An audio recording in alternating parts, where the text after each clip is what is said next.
On a fait un changement de cap sur le Tour de l'Aisne. On a ouvert aux jeunes, on a diversifié, on a mis des nouveaux objectifs de distance, on a mis des objectifs de formation avec de la pédagogie pour accueillir nos jeunes.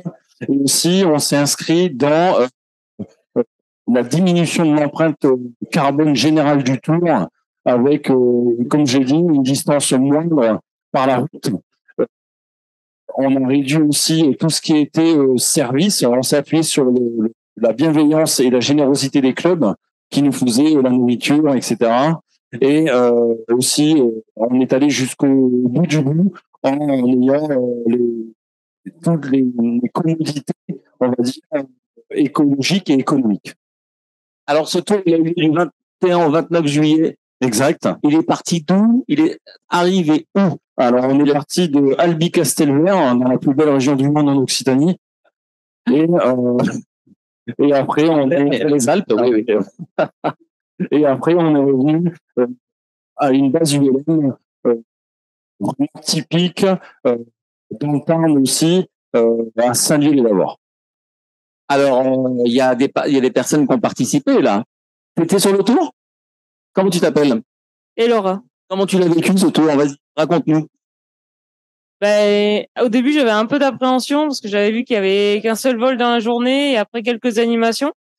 Et finalement, j'ai adoré, ça s'est super bien passé. Le fait de faire qu'un seul vol, ça m'a pas trop dérangé parce que le matin, on volait pour aller d'une base à une autre, on découvrait les paysages. Et l'après-midi, on avait des activités qui comblaient quand même pas mal la journée. Et tu volais sur quelle machine? Tu voles depuis combien de temps? Quelle classe, etc. Alors, moi, ça fait presque 2 ans que je vole. Là, je suis allé avec mon instructeur sur sa machine qui est un Skyleader 200. Sinon, j'ai appris sur un A22. Belle machine. On continue les présentations? Oui, on va continuer. On a Mathéo qui est présent dans le Plein Jeune et donc il fait partie de cette équipe qui a monté ce nouveau tour. D'accord, on était tous dans la régie, dans les coulisses pour essayer de faire naître ce nouveau tour jeune. Voilà, exactement. Et on a fait une belle vidéo ensemble à Gap. Alors Mathéo, 2-3 mots sur le Plein Jeune, sur le tour. Oui, du coup, le Tour de l'AM Jeune, c'était vraiment un projet qu'on a porté au niveau du comité directeur. Le but, c'était vraiment de recentrer les jeunes sur le Tour. Et surtout, bon, les jeunes vous en parleront parce que bon, moi, j'étais dans l'organisation, je l'ai pas vécu comme eux. Mais le but, c'était vraiment de proposer une université d'été pour les jeunes. En fait, c'est sympa de voler. Pour ceux qui ont connu le Tour dans sa précédente version, les jeunes le matin parquaient les machines, l'après-midi, il y avait ceux qui volaient en même temps et l'après-midi c'était l'inverse. Mais au final c'était très fatigant. Il y avait que du vol et il y avait pas forcément en fait toutes ces activités qu'on peut proposer aux jeunes. Et là vraiment ils ont pu voler en hélicoptère, faire une initiation de vol au planeur. Il y a des pilotes de l'armée qui ont présenté leur métier, un pilote de Concorde, pilote professionnel. Ils ont pu faire des activités de cohésion à côté. Donc c'était pas seulement vélo. Le Tour LM, c'est pas seulement le vol, c'est aussi tout ce qu'il y a autour et tout ce qu'on nous la Fédé, on pouvait proposer pour donner des perspectives aux jeunes dans leur carrière, parce qu'il y en a qui travaillent dans l'aéronautique, par exemple. Donc voilà, le but c'était vraiment de proposer une université d'été à nos jeunes.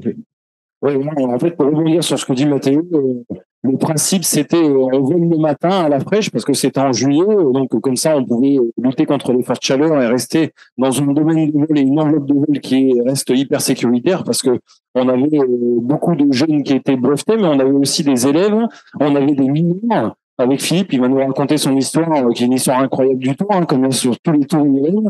Voilà, donc il était venu avec son fils. Donc l'idée générale, c'était voler le matin, se restaurer, un petit déjeuner accueilli par les clubs, et puis l'après-midi, faire découvrir les métiers de l'aéro, faire tout le panel de ce qu'on pouvait faire avec l'ULM, faire de la découverte des classes, de la découverte des métiers aéronautiques, avec, comme il l'a dit, depuis le professionnel, on a eu une conférence avec un parachutiste d'essai, on a eu un général d'armée aérienne qui est venu nous raconter qu'est-ce que c'est que s'engager dans les armées, enfin voilà, avec des gros échanges. Voilà, donc c'était riche, c'était très riche. Je veux juste rajouter aussi un point, c'est que, L'autre intérêt aussi du Tour ULM, c'est de préparer le futur de notre fédération. Pourquoi? Parce que là, comme vous voyez, il y a 3 jeunes qui ont participé au Tour. Ils viennent au mondial, ils veulent participer à la vie fédérale, à s'impliquer pour les jeunes, s'impliquer pour le pôle jeune. Donc en fait, il est là aussi l'intérêt de ce genre d'événement, c'est fédérer autour de nos licenciés qui connaissent pas forcément les aides qu'on peut proposer, tout le dispositif, le camp avec la marine, le passeport, les aides jeunes, etc. Le but, c'est nous, en tant que fédération, on les intègre dans nos dispositifs, on leur propose de vivre une expérience intéressante et naturellement, après, ils vont venir s'investir dans la fédération et c'est comme ça, en fait, qu'on arrivera à avoir plus de jeunes dans notre mouvement et qu'on arrivera à faire perdurer la Fédération française du LEM. C'était le petit message politique. Voilà. Non, mais t'as raison, merci beaucoup Mathéo. Et moi, je rebondis sur ce qu'il a dit. Sur les 15 équipages engagés, on avait la moitié, c'était les filles, les jeunes femmes qui étaient pilotes, donc c'est à souligner. Ça, c'était quasiment jamais fait. Ça, c'était le premier point. Et c'est surtout que on est reparti au contact des clubs en s'investissant dans les clubs. Quand on arrivait chez eux, on faisait partie du club à part entière. On était membre du club là où on arrivait. Et donc, du coup, c'était vraiment ces points forts qu'on avait voulu mettre en avant à travers ce tour. C'était reprendre contact avec les licenciés de la fédération en venant avec des jeunes et leur faire voir qu'est-ce que c'est que le tissu associatif en France dans le monde de l'ULM. Donc, il y avait pas que le vol, hein. Il y avait tout un écosystème autour, une belle énergie qui donne envie de s'y mettre. Toi, pardon, tu parlais de combien de... Pardon. Vas-y. Non, mais tu parlais de... Il y avait... C'est 6 filles. Comment tu t'appelles? Mathilde. Raconte-nous, Mathilde, toi, ton tour, comment tu l'as vécu? Donc moi, c'était mon premier tour ULM. C'est mon instructeur qui m'a parlé de ce tour. Et donc, on a décidé d'y aller ensemble avec la machine du club. Et pour moi, c'était une vraie révélation. J'étais déjà passionnée, mais là encore plus. Je suis là maintenant au mondial. Maintenant, j'aimerais bien m'investir un peu plus dans la fédération. Et alors, je suis sur un FK9. Non, je suis pas lâchée ni brevetée encore, mais j'espère que ça ne serait tardé. Voilà, parce qu'à la fin du tour, en fait, on a eu des jeunes qui étaient élèves pendant le tour et qui ont eu leur brevet à l'issue du Tour de France. Alors, en fait, à l'issue du tour, il y a eu jeunes.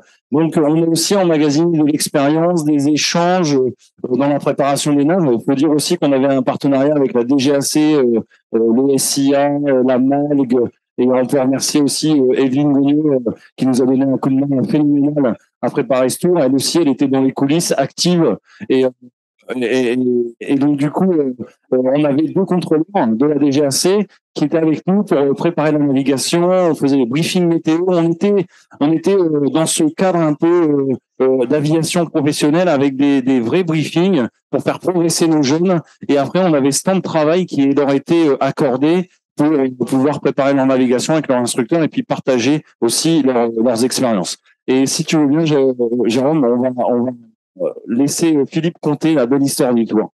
Ah bah, j'ai beaucoup de choses à dire. Voilà. Faut me limiter surtout. Pour démarrer, je voudrais dire que je suis le vieux du tour, moi, le vieux du tour des jeunes, puisque j'ai fait 23 tours ULM avec mon paternel qui est là. Et cette année, c'était la relève, c'est la 3e génération, et je faisais le premier tour ULM avec mon fils en pendulaire. Donc, il est là? Il est pas là, il est resté chez nous. Et là, alors il a 16 ans, voilà. Donc il s'initie tout doucement à l'ULM, même s'il est né dans le berceau. Donc tout doucement, il profite des navigations en pendulaire, en VL3, en avion, en autogire. Enfin, voilà. C'est ça, ouais. C'est important de souligner aussi que le Tour ULM, c'est pas que les 3 axes ou, enfin voilà, il y a tout type de machines, hein, de classes. Hein. Alors nous étions malheureusement que deux machines pendulaires. C'est un début. C'est parti de la 2e, mais on a pris un énorme plaisir. Hein. Les étapes étaient vraiment calibrées pour qu'on puisse prendre notre temps et profiter des régions et des paysages. On avait la chance d'être dans le sud-ouest avec une météo qui était propice au vol pendulaire. Et on en a pris plein les yeux. C'était vraiment une semaine d'échange avec les jeunes. Bien sûr, le cocooning sous la tente, les échanges avec les pros, la DGAC, la Fédé, le directeur des vols, voilà. Et ton fils, alors comment il en est ressorti comment cette semaine-là? Il est prêt pour redémarrer l'an prochain. Donc je pense que ça veut tout dire. Ah ouais, ça veut tout dire. Hein. Il en a pris plein les yeux. Et toi, combien de tours tu as fait, tu disais? Là, c'est mon 24e. 24e tour. Voilà. Donc j'ai été, je crois, un des plus jeunes du tour en son temps. Voilà. Maintenant, je suis le plus vieux. C'est chouette ça. Hein. Génial. Voilà. Très bien. Bon. Et il va faire, il vole que sur pendulaire, ton fils, ou il vole. Non, il t'a dit qu'il faisait de la nave sur d'autres machines aussi. Hein. Il fait de la nave avec moi en VL3 et aussi en avion. Donc voilà. Et en pendulaire, c'est sa classe préférée. Très bien. On a un autre. Guillaume. Voilà. Comment tu t'appelles? Guillaume, toujours. Voilà. Ah oui. Vas-y, raconte-nous aussi, toi, alors. Ouais, alors moi c'est un peu particulier, j'ai croisé Louis Collardot sur le salon de Bron aéronautique et il m'a dit c'est chaud. Exactement, ouais. Et il m'a dit si t'es chaud, t'es mon pilote sur le Tanargue et du coup on pendulaire aussi pendant une semaine. Donc nous on partait une heure plus tard que les autres, on essayait de rattraper mais c'était assez compliqué quoi. Donc t'es le deuxième pendulaire du tour 2023. Exactement, ouais. Alors toi, raconte-nous depuis combien de temps, comment tu t'es mis à l'ULM? Moi, j'ai toujours été aéronautique. Je regardais l'avion, je regardais le plan, je regardais l'hélicoptère, et puis je découvrais l'ULM. Et c'est vrai que l'aspect financier sur l'ULM reste très accessible, surtout au niveau pendulaire. Donc c'est pour ça que je suis parti dans l'ULM au départ. Et puis petit à petit, maintenant je fais quasi que ça, quoi. C'est là où je m'amuse le plus, c'est l'ULM. Donc. Et tu fais d'autres classes aussi? Là, je vais regarder pour passer le 3X, ouais. Ouais, je passe du côté obscur. Du côté Faut dire que Guillaume, il avait lâché pour la dernière étape pour aller à Saint-Louis et donc du coup on a pu rouler ensemble sur le Super Guépard parce que en fait on avait fait un équipage avec Sébastien qui a fait la dernière étape en vol avec Louis Collardot, voilà, donc pour aller à Saint-Louis et donc j'ai eu la chance de pouvoir contaminer Guillaume au vol en 3 axes. Et donc moi j'aimerais avoir l'avis de Michel qui était président du club d'accueil. Et donc du coup comme ça on pourra avoir l'avis de tout le monde et surtout d'un club comme ça on aura l'avis du club aussi qui nous a accueillis à l'étape finale. Michel Marty, un très joli club là-bas, très belle région vers Toulouse. Oui, donc moi je suis le président du club ULM Saint-Leu-les-Lavores, c'est le nom du village à côté. C'est situé à mi-parcours entre Albi et Toulouse, une base ULM. Une piste de 280 mètres, c'était la plus courte du tour. Vous en avez parlé pendant toute la semaine. Ah oui, et bordé d'un lac, il faut pas tomber dedans. Et donc, c'est intéressant pour les structures associatives ce format de tour parce qu'on reçoit le tour, mais on est partie prenante dans l'organisation de cette réception. On a un cahier des charges à respecter qui était pas compliqué. Assurer l'accueil, le parking, le balisage de piste, un petit peu la sécurité autour de ça, éventuellement des activités, la nourriture à l'arrivée pour le départ, le petit déjeuner, le camping. Bon, des choses sympas à organiser qu'on n'organise pas tous les jours au niveau associatif. Et vu du côté de ces associations, fin juillet, là, où on vole un petit peu quand on n'est pas en vacances ailleurs, etc., ça crée un vrai point d'ancrage pour l'activité associative au cours de l'année, un gros marqueur, quoi. Hein. On prépare, on est présent, on a des invités qu'on reçoit, notamment pour l'escale d'arrivée qu'on était. Et après, on a un peu peur que vous veniez pas, qu'il fasse pas beau ou quoi que ce soit. Donc voilà, ça crée un petit peu d'animation et tout ça. Nous, on en profite pour être là la veille, faire un petit peu le barbecue et tout entre nous, et puis on vous attend. Et puis après, quand vous êtes là, c'est la fête, on peut le dire comme ça. Nous, on savait que c'était l'escale d'arrivée, donc on avait prévu des activités un peu moins universitaires. Enfin, vous êtes occupé de vous trouver les activités pour certaines activités. Et puis on a passé une bonne soirée. Le lieu s'y prête, la météo était là, donc en fait tout le monde après participe. Hein, c'est ce que tu as dit, Mathieu. C'est-à-dire que le club amène un petit peu le contexte et c'est vous qui faites le reste, hein, les participants. Hein. Que ce soit un petit peu l'encadrement de la Fédé ou ceux qui ont la chance de voler, instructeurs, jeunes, etc. Donc c'est un cocktail intéressant et c'est une expérience super intéressante qui n'existait pas dans les tours précédents, puisque je les connais aussi, les tours précédents. J'en ai pas fait 20 et quelques, j'en avais fait que 4. On débarquait dans des endroits avec le barman de la Fédé et les endroits en question servaient juste de lieu de stationnement finalement. Il n'y avait pas cette interaction et cette rencontre. Et il y avait peu de temps pour ça d'ailleurs, c'était dommage.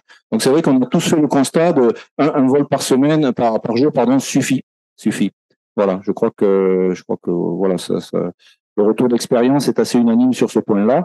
La grosse fatigue, c'est pas ce qu'on recherche, quoi. Voilà. Ouais. Bon, ben merci Michel. Plaisir.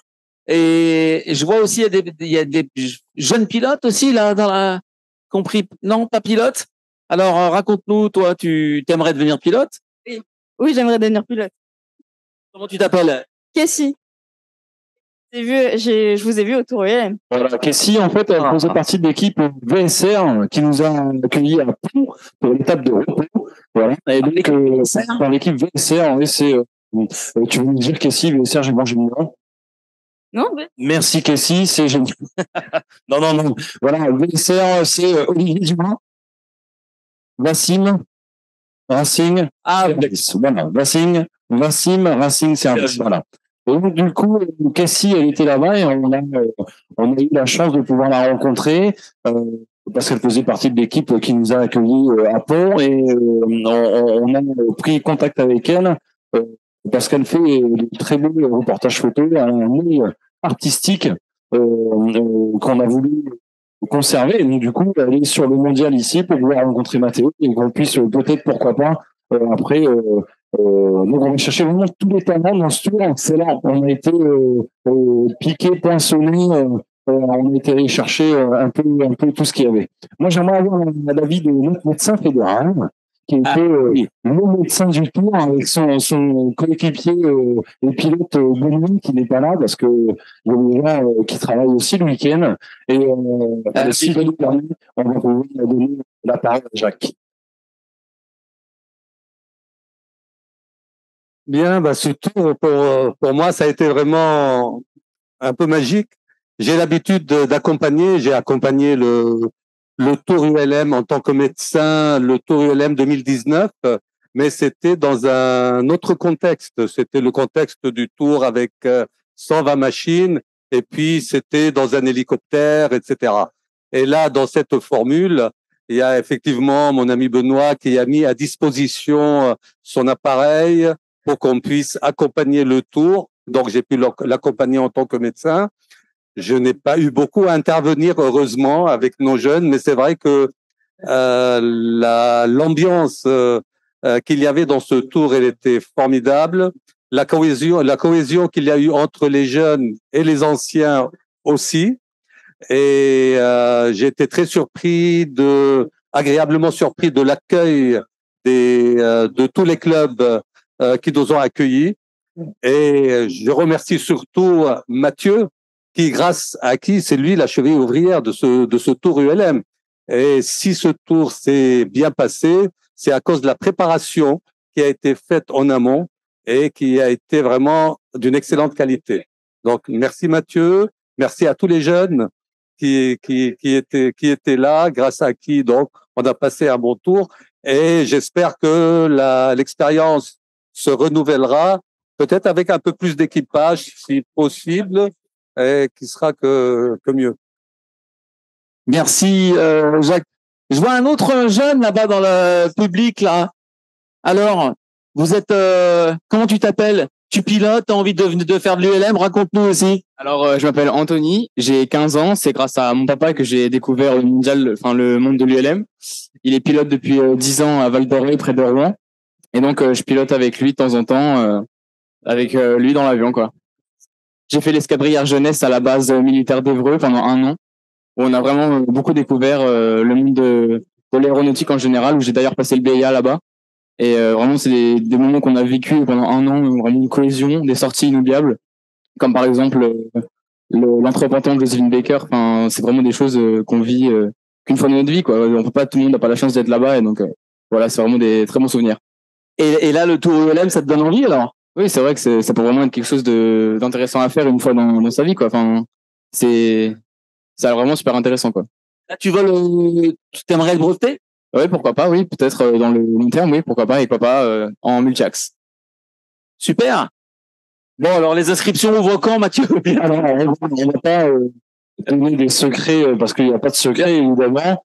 L'année prochaine, on part sur la même formule dans une autre région. Évidemment, on peut pas toujours tourner dans la même région, sinon ça ferait trop de jaloux. On est d'accord. Donc, les inscriptions, on est parti sur une grosse communication fin d'année. Après avoir présenté le projet au comité directeur avec Mathéo et toute l'équipe du Tour. Donc, prochain comité directeur, on va présenter le projet du Tour 2024. Communication, on espère pouvoir communiquer fin novembre, début décembre. Et puis après, initier les inscriptions dès début janvier. Alors, c'est pour donner une autre dynamique. On est tous conscients que le Tour a un coût. Ça faisait partie aussi des objectifs qu'on s'était fixés, baisser le coût global. Et donc, on va aider les jeunes à aller chercher du partenariat pour pouvoir se financer le tour et pouvoir accéder à la pratique avec beaucoup plus de moyens pour eux. Voilà. En plus de ça, il y aura toujours les aides fédérales et avec l'appui de notre trésorière Denise qui est là, on arrivera toujours à faire ce qu'il faut pour le tour. Et ça, il n'y a pas de souci. Pour les femmes et pour les jeunes femmes, ça, il n'y a pas de problème. Et après, on aura toujours ce même paysage d'équipage. Donc, c'est un jeune avec un instructeur, un jeune comme avec Philippe, un père et un fils dans sa machine. S'il est mineur, il faut qu'il soit accompagné du responsable légal. Et tout ça, ce sera largement communiqué, largement dit à tous les licenciés dans les différents infos, lettres d'information et communiqué sur le site fédéral. Super. Et on peut avoir un indice sur la région? Non, pas encore, c'est trop tôt. Alors, vers la région lyonnaise. En région lyonnaise, sans divulguer de grands secrets, on sera plus vers le sud-est. Voilà. C'est ça. Voilà. Je commence à avoir des petites idées du parcours. Voilà, exactement. Faut garder un peu de suspense. Bon, très bien, très bien. Rappelle-moi ton prénom. Toi, tu l'as fait le tour déjà, hein. Le tour, et t'es devenu instructeur même, non? Hein? Alors, tu peux peut-être donner quelques conseils aux futurs instructeurs ici? Pas de souci. Bonjour à tous, Clément. Donc moi, j'ai fait 2 fois le tour de la fédération, une fois en cadet et puis une fois en équipage jeune autonome. Cette année, on n'a pas pu faire le tour jeune parce qu'on était déjà engagé sur le tour de la Nouvelle-Aquitaine en pendulaire. C'est tombé sur les mêmes dates et l'année prochaine, on se débrouillera pour être dispo et avoir des machines et des instructeurs plus jeunes. Maintenant, on est trop vieux pour être considéré jeune, mais à disposition des jeunes pour participer à l'événement. Non, volez, faites-vous plaisir, essayez tout ce qui vole. Moi, j'étais à fond multi-axe et ensuite, j'ai découvert le vrai vol et je suis à fond pendulaire. Et bon, j'ai les 2 machines dans le hangar, mais le pendulaire sort quand même beaucoup plus souvent maintenant. Donc voilà, essayez tout, profitez des expériences tour parce que c'est des très grosses expériences. Ça permet de faire des naves qu'on n'oserait pas faire tout seul ou sur des périodes et puis faites-vous plaisir, quoi. Et maintenant, nous aussi, on organise à notre sauce nos tours. Donc prenez l'expérience, faites-vous plaisir et il y a plein de choses à faire. On va se servir de Clément Alain qui va nous dire son point. Il a fait le tour avec Mathilde, c'est son instructeur, Mathilde. Voilà, donc ils vont tous les deux au cercle aéronautique du ministère de l'Intérieur. Voilà, donc région parisienne. Et comme ça, on aura vraiment tout le spectre de ce qui s'est passé sur le tour avec un instructeur qui va pouvoir nous raconter son vécu sur le tour. C'est ça, hein, le tour, on l'annonçait comme un jeune dans chaque machine. Voilà, donc là, on a l'exemple, Mathilde et son instructeur. Comment ça s'est passé? Elle était bien, Mathilde? Oui, alors nous, on cochait toutes les cases avec Mathilde. Mathilde m'a permis de cocher toutes les cases aussi, on va dire ça comme ça. J'avais fait le tour plusieurs fois. Mathieu m'a parlé de la nouvelle formule. Je voulais la soutenir, donc je suis admiratif du travail qui a été fait par Mathieu et l'équipe. Hein. C'est la première édition. Alors pour les jeunes, moi j'ai trouvé que c'était très intéressant. Hein. J'ai vu qu'il y avait un lien qui s'était créé entre vous, qu'il y avait un partage de passion. Ça, j'ai trouvé que c'était bien. Et moi, en tant qu'instructeur, ça m'a permis de pratiquer avec Mathilde que je vois de manière, je dirais, épisodique, parce qu'elle vient au club une fois par semaine, une fois tous les 15 jours. Là, on a passé une semaine ensemble, non-stop, on a volé, elle a beaucoup progressé. Je pense qu'elle est pas loin de la fin de sa formation. Il y avait un deuxième jeune qui est venu, qui a volé avec un autre instructeur, Simon. qui lui depuis, il a eu son brevet et ça s'est très bien passé. Donc voilà, je pense que c'est une très belle expérience pour les jeunes, une belle expérience pour moi aussi en tant qu'instructeur, et puis à fond pour soutenir l'année prochaine Mathieu et toute l'équipe, parce que je trouve que c'est vraiment une très belle initiative et c'est bien d'associer les jeunes et les anciens et de partager la passion du vol. Merci Alain.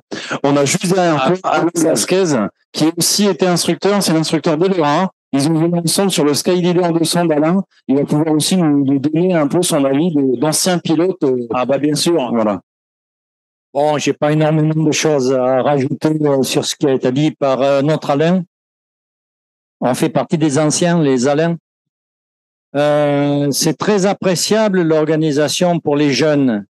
On a besoin de cette jeunesse, même si les jeunes ont besoin de gens comme nous qui sommes quand même relativement expérimentés pour le voyage, etc. Donc c'est rassurant pour eux. Mais par certains côtés, ils sont également très rassurants pour nous parce que généralement, ce sont de bons éléments. Ils sont performants globalement. Moi, je suis assez agréablement surpris par le comportement des filles. Globalement, dans le cadre des BIA, etc., je trouve qu'elles sont, en général, elles ont plein de petits plus assidus, plus performantes, plus attentives, voilà. Donc, je veux évidemment féliciter mon élève que j'ai eu en la personne d'Elora, mais également, je me rends compte que c'est une tendance, et une tendance appréciable pour nous les anciens. Donc, il faut que ça continue. Merci Alain. Ouais, donc, du coup, c'était vraiment le point fort de ce tour jeune, c'est qu'on avait la parité parfaite entre le nombre de jeunes hommes et le nombre de jeunes femmes qui étaient participants du tour. Et donc, il y a eu une énorme dynamique qui a été faite grâce à ces jeunes et qu'ils aient 25 ans ou 15 ans comme avait César ou 16 ans comme avait César, je veux dire, ils faisaient un bloc de jeunes et ils étaient ensemble et ça, c'était vraiment super agréable. Voilà. Mais écoutez, moi, je vais vous proposer, si vous avez des questions, d'y répondre sur tout ce qui a été dit et puis sinon, on peut libérer l'antenne, Jérôme. Oui, pour la reprendre tout à l'heure, il y a des conférences toute la journée. Les prochaines sont sur les 100 ans de l'autogire. Exact. Le programme de la journée, alors, et puis si vous avez des questions, on va vous passer les micros. Les 100 ans de l'autogire, là, de midi à 15h. On parlera environnement biodiversité de 15h à 16h, après hydro-ULM et on terminera la journée par le handivol. Voilà, donc le programme chargé. Est-ce que vous avez des questions? Vas-y, pardon Manu. Oui, une question tout à l'heure, vous avez parlé d'accompagner les jeunes pour la recherche de financement et de partenariat. Est-ce que vous pouvez nous en dire un petit peu plus? Parce que moi, j'ai des élèves en cours de BIA et des fois, les familles ont les moyens et des fois, c'est plus compliqué. Alors, je vais répondre à la question. Pour être tout à fait transparent, c'était la première édition du Tour, donc c'est quelque chose qu'on a malheureusement pas trop développé pour cette édition. On aimerait vraiment corriger ce point pour les prochaines éditions. Parce que pour ceux qui connaissent un peu le Hop Tour de la FFA, donc c'est pareil, c'est le même principe, c'est des jeunes qui volent pendant une période donnée. Et vraiment, eux, leur objectif de ces jeunes, c'est d'aller chercher des sponsors. Donc ils vont aller démarcher les entreprises locales par rapport à leurs aéroclubs et aller chercher ce financement-là. Nous, pour la prochaine édition, ce qu'on aimerait vraiment développer, c'est ce point-là. C'est comment orienter les jeunes, les pousser en fait à aller voir, à démarcher les entreprises pour recevoir des sponsors. Et bien sûr, il y a aussi les comités régionaux qu'il faut citer, qui aident en plus de la subvention fédérale pour participer au tour. C'est-à-dire que il y a le prix d'inscription qui est affiché par la fédération. Et nous, on pousse les jeunes à contacter leurs comités régionaux, le président de leurs comités régionaux, pour que le comité régional puisse subventionner le tour. Je pense que, je ne sais pas s'il y en a qui ont reçu des subventions, mais c'est aussi d'impliquer les comités régionaux là-dedans. Donc, c'est comme ça qu'on va axer pour les prochaines éditions. Il va y avoir la partie fédération. On va essayer de faire en sorte que le prix soit le plus bas possible, parce que, le but du tour, c'est pas de tirer des bénéfices ou quoi que ce soit, c'est de trouver le meilleur compromis pour les jeunes. On va pousser les jeunes à aller chercher du sponsoring pour pouvoir encore réduire le coût du tour et pousser les jeunes à contacter les comités régionaux Moi, quand j'avais fait le tour ULM 2019 en équipage jeune autonome, mon école, parce que je faisais une école aéronautique, nous avait donné 500 euros. Le comité régional Île-de-France nous avait donné 500 euros. Donc au final, à deux, moi, le tour ULM, ça m'avait coûté quelque chose comme 300 euros. Et l'équipage jeune autonome, on avait un seul équipage jeune autonome cette année sur le tour. Ils ont par eux-mêmes en fait fait cette démarche d'aller chercher du sponsor sans qu'on les aide. Donc, ils ont fait eux-mêmes cette démarche et au final, ils ont fait les comptes. Le tour, ça leur est revenu à 200, 300 euros chacun. Donc, il y a des solutions pour pouvoir réduire le coût du tour LM et c'est quelque chose qu'on va développer pour les prochaines éditions. Eh bien, merci. C'est vrai que si on peut trouver sur le site fédéral des guides de process, éventuellement des arguments, peut-être que une entreprise qui va verser quelque chose, alors un avantage fiscal, c'est vrai que nous, on est preneurs de cela, parce qu'effectivement, même les enseignants peuvent accompagner la démarche, aller voir les entreprises du secteur aéronautique du territoire, pour leur dire voilà, vous pouvez faire une bonne action, pour avoir un jeune qui va pouvoir faire le Tour de France ULM, donc qui s'intéresse à l'aéronautique, mais effectivement le fait d'avoir des outils, que ce soit je sais pas des guides d'entretien téléphonique ou des mails ou au moins sur quels éléments qui sont les arguments forts que le portefeuille s'ouvre de l'entreprise, et là on est tout à fait preneur. Merci beaucoup. Merci à vous d'encourager le mouvement. C'est génial. C'est génial pour l'avenir. Oui, l'avenir proche. Voilà, c'est ça, non. Et puis après, pour rebondir sur les BIA, nous, la seule contrainte qu'on a, c'est que pour pouvoir accueillir un jeune mineur dans le tour ULM, il faut qu'il soit accompagné de son responsable légal pour le moment. Voilà. Parce que l'encadrement des mineurs, c'est un gros barnum, c'est beaucoup de responsabilités. Et on n'est pas encore assez mûr, nous, dans l'équipe, à la Fédé, oui, parce qu'on a toutes les compétences, mais dans l'équipe du tour actuel, il faut encore qu'on grandisse un petit peu pour pouvoir accueillir une grosse vague de mineurs dans le tour. Voilà.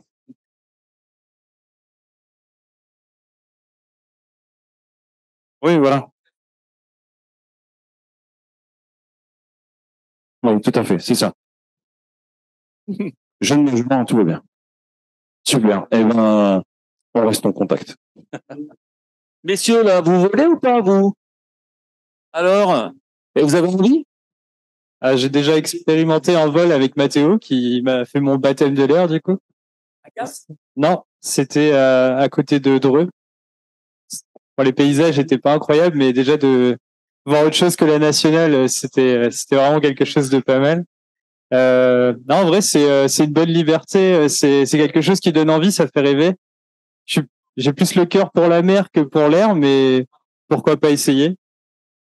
Quoi? Pas du tout. Non, ah non. Bon.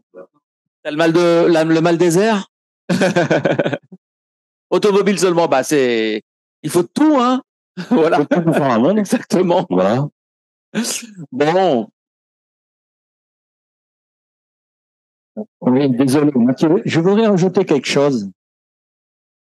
Certes, le Tour Jeune, c'est une promotion pour les jeunes.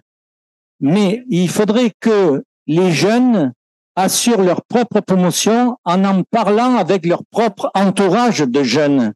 C'est à vous, les jeunes, à attirer vos pendants, en fait, pour ce type d'activité. Nous, les anciens, on a moins de relations avec votre classe d'âge. Donc, vous devez, vous, en tant que représentant et maintenant jeune expérimenté sur le tour, de mon point de vue, assurer, tenter la promotion pour faire venir vos amis de votre tranche d'âge. Moi, je suis un peu surpris de voir quand même quelques chaises vides ici et je m'attendais à avoir au niveau des spectateurs davantage de jeunes finalement. Voilà. Donc, c'était un peu dans ce sens que je souhaitais apporter ce petit discours complémentaire. On passe le message. Bon. Ils sont un petit peu timides. Ah, voilà. Comment tu t'appelles? Jarod. Vas-y, on t'écoute. En fait, la question à part, mais vous avez dormi comment, du coup, au Moniteur? On ne dort pas sur le tour. Faut pas dire ça au docteur. On a dormi en sous-tente, à la Belle-Étoile. Après, on était sous-tente, mais on avait quand même un camion sanitaire qui nous suivait. Donc, on avait quand même les douches et les toilettes. Donc, faut pas s'inquiéter pour ça. Bah, à l'époque, le grand barnum du Tour, c'était ça aussi. Hein. On campait sur le terrain, sous l'aile de la machine, à côté. C'est génial. C'est la liberté, c'est aller partout. Voilà. Je vais rajouter quelque chose aussi. Avec nous, sur le tour, on avait un jeune. Il venait juste de s'inscrire pour passer le brevet. Il n'avait pas encore commencé à piloter. Il avait juste fait une initiation.